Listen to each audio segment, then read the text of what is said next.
जब जख्मी दिल हो सीने में, जब जख्मी दिल हो सीने में, तकलीफ होती है जीने में। हर वक्त गुजरता है पीने में, हर वक्त गुजरता है पीने में, तकलीफ होती है जीने में, तकलीफ होती है जीने में।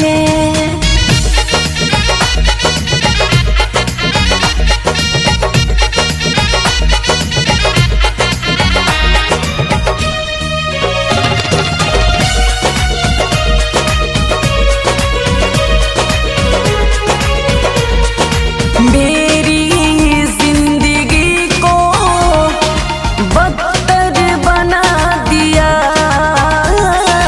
अपने दिल को बेवफा पत्थर बना लिया।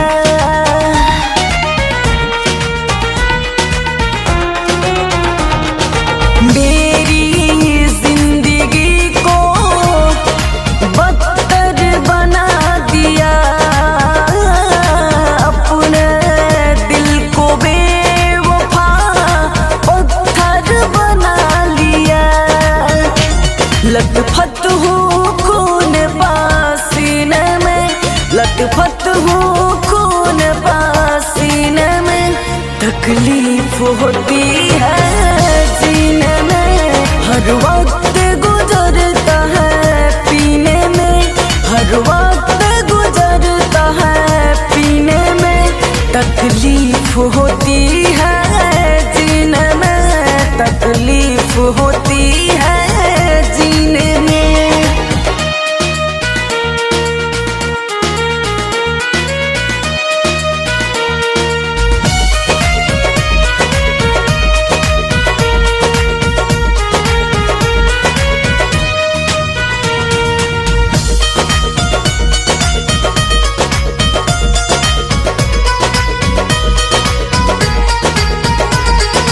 ऐसी गलियों में मैं तो फिर रहा हूँ, खा के ठोकरें अब तो हर पल गिर रहा हूँ।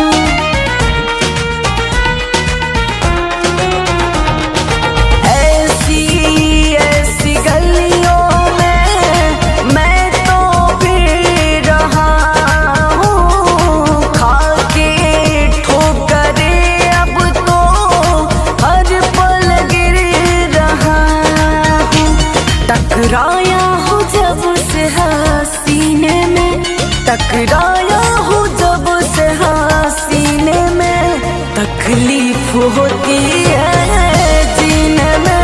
हर वक्त गुजरता है पीने में, हर वक्त गुजरता है पीने में, तकलीफ होती है जीने में, तकलीफ होती